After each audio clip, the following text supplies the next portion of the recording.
Hi, this is Andre, and thanks for checking out Synthisophy. Synthisophy is scientifically integrating the wisdoms of history, based on fact and truth, into our present culture. Let's take a look now at Chapter 11, The Tribe and Society.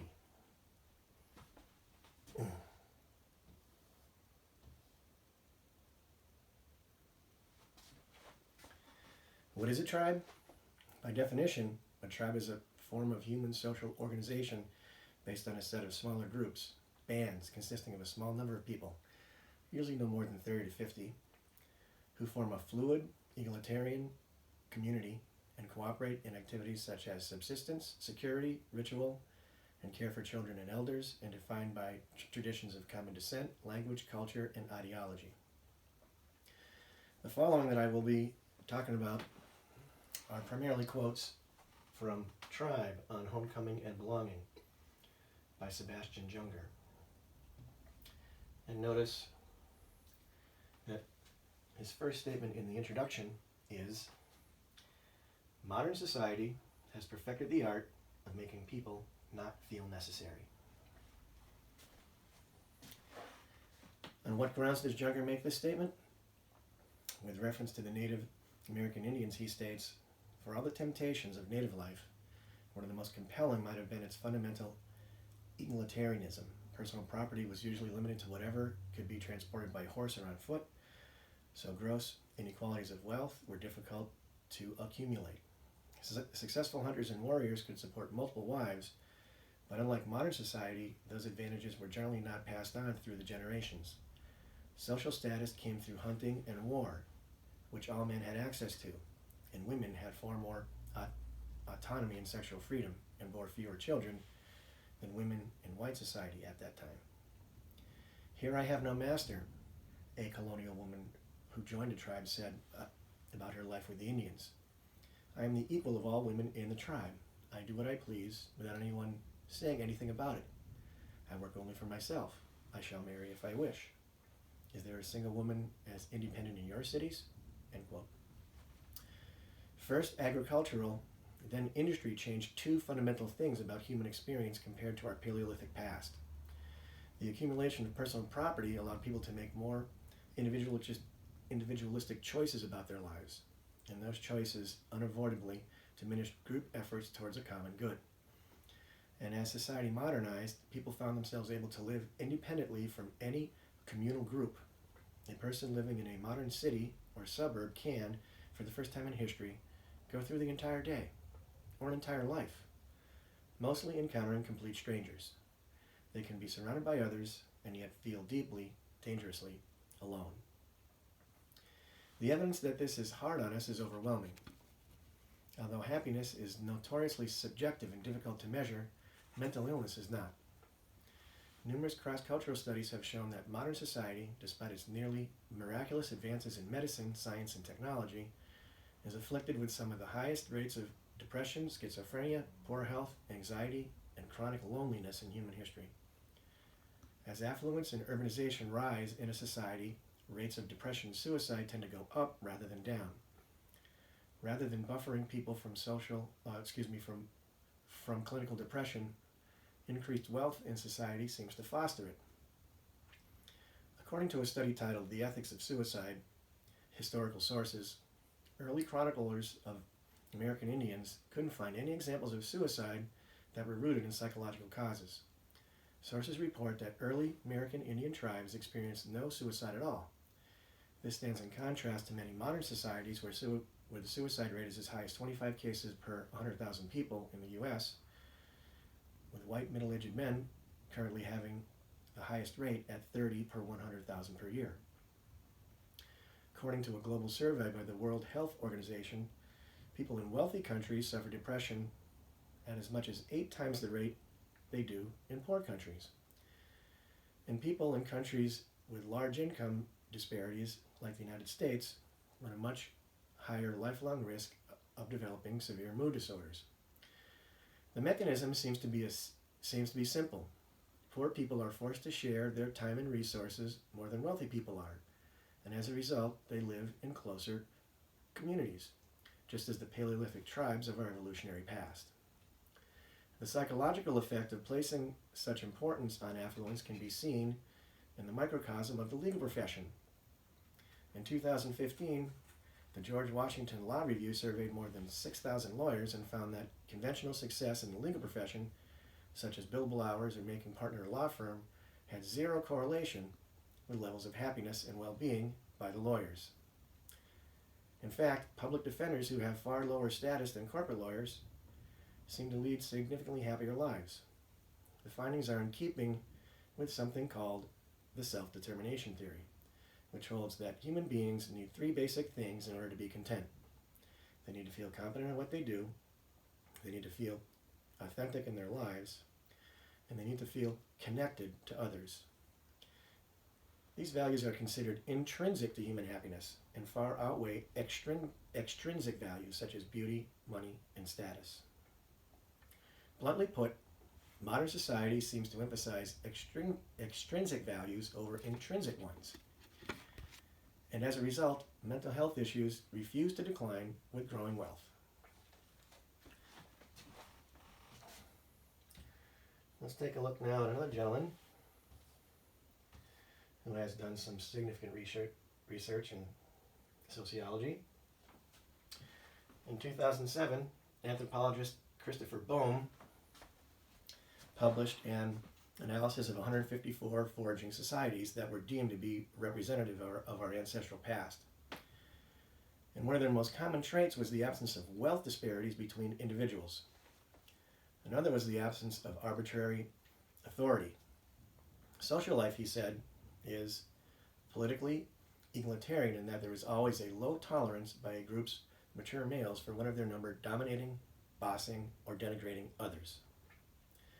Because tribal foragers are highly mobile and can easily shift between groups, authority is almost impossible to impose on the unwilling. And even without that option, males who try to take control of the group or the food supply are often encountered by coalitions of other males.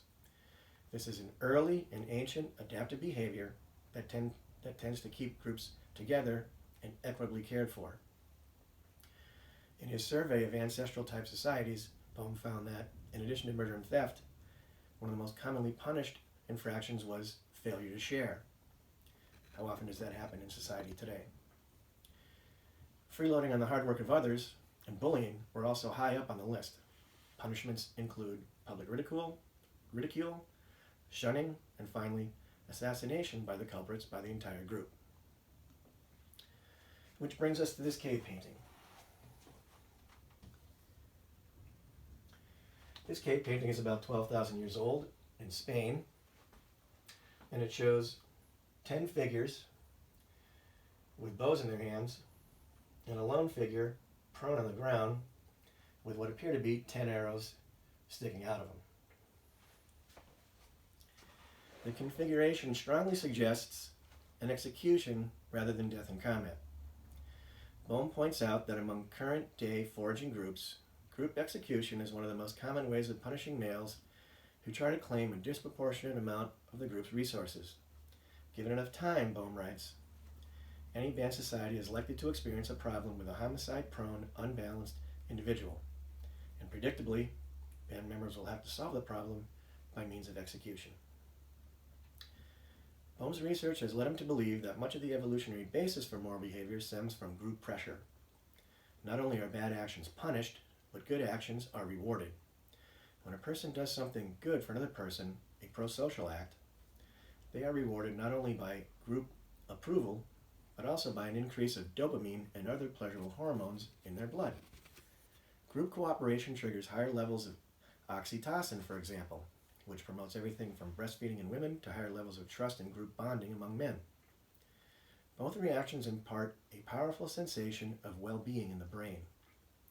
Oxytocin creates a feedback loop of good feeling and group loyalty that ultimately leads members to self-sacrifice to promote group welfare, in the words of one study.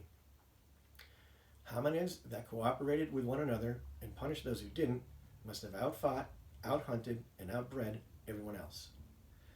For over 1 million years, this genetically evolved and biochemically hardwired cooperative mindset, perhaps prominent at the exit of Homo sapiens out of Africa 70,000 years ago, led to the dominance of this human species and the extinction of others. That is what modern humans are descended from, and that is who we are. It's revealing, then, to look at modern society through the prism of more than 1 million years of human cooperation and resource sharing. Subsistence-level hunters aren't necessarily more moral than other people. They just can't get away with selfish behavior because they live in small groups where almost everything is open to scrutiny. Modern society, on the other hand, is a sprawling and anonymous mess where people can get away with incredible levels of dishonesty without getting caught. What tribal people would consider a profound betrayal of the group, modern society simply dismisses as fraud. Around 3% of people on unemployment assistance intentionally cheat the system, for example, which costs the United States more than $2 billion a year. Such abuse would be immediately punished in a tribal society. Fraud in welfare and other entitlement programs is estimated to be roughly the same rate, which adds another $1.5 billion in annual losses. That figure, however, is eclipsed by Medicare and Medicaid fraud, which is conservatively estimated at 10% of total payments, or $100 billion a year. Some estimates run 2 or 3 times that figure. Fraud in the insurance industry is calculated to be $100 to $300 billion a year, a cost that gets passed directly to consumers in the form of higher premiums. All told, combined public and private sector fraud costs every household in the U.S. probably around $5,000 a year, or roughly 4 months at a minimum wage job.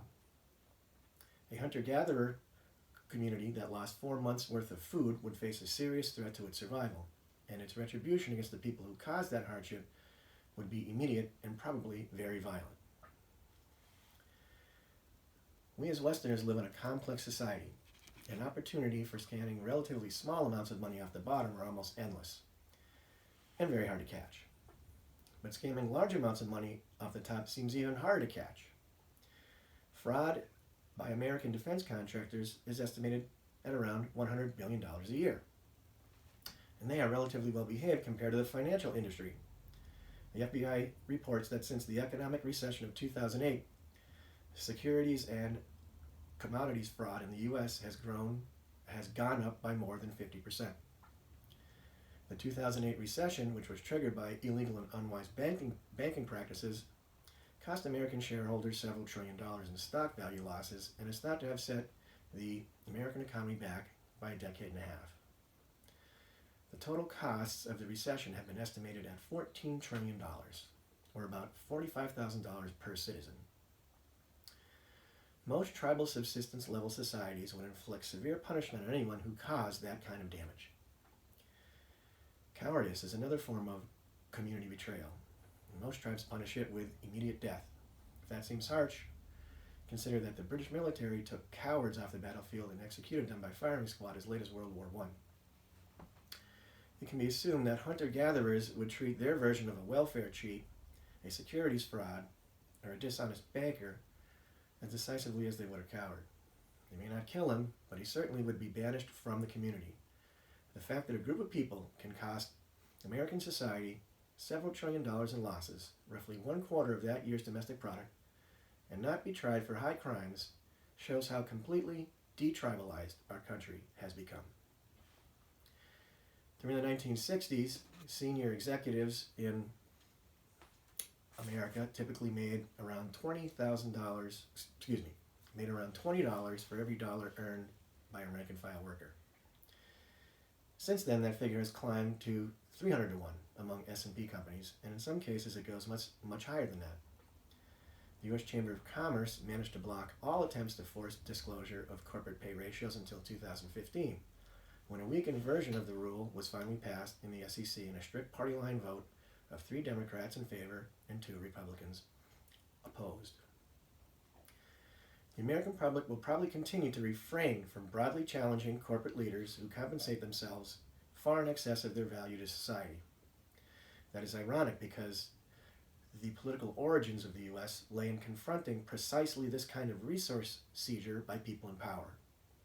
King George III of England caused the English colonies in America to rebel in a revolutionary war by trying to tax them without a voice in government. In this sense, democratic revolutions are just a formalized version of the sort of group action that coalitions of senior males have used throughout the ages to confront greed and abuse. Thomas Paine, one of the principal architects of our democracy, wrote a formal denunciation of civilization in a tract called Agrarian Justice. Quote, "Whether civilization has most promoted or most injured the general happiness of man is a question that may be strongly contested." End quote. He went on to say, "Both the most affluent and the most miserable of the human race are to be found in the countries that are called civilized." When Paine wrote this tract in 1795, Shawnee and Delaware Indians were still attacking settlements just a few hundred miles from downtown Philadelphia. They held scores of white captives, many of whom had been adopted into the tribe and had no desire to return to colonial society. There is no way to know the effect on Paine's thought process of living next door to communal Stone Age society individuals, but it might have been crucial. Paine acknowledged that these tribes lacked advantages of the arts and science and manufacturing, yet lived in a society where personal poverty was unknown and natural rights of people actively promoted. In that sense, Paine proclaimed, the American Indian and the Paleolithic cooperative approach should serve as a model for how to eradicate poverty and bring natural rights back into civilized life. So again, in conclusion, for over 1,000,000 years, this genetically evolved and biochemically hardwired cooperative mindset, perhaps prominent at the exit of Homo sapiens out of Africa 70,000 years ago, led to the dominance of this human species and the extinction of others. That is what modern humans are descended from, and that is who we are.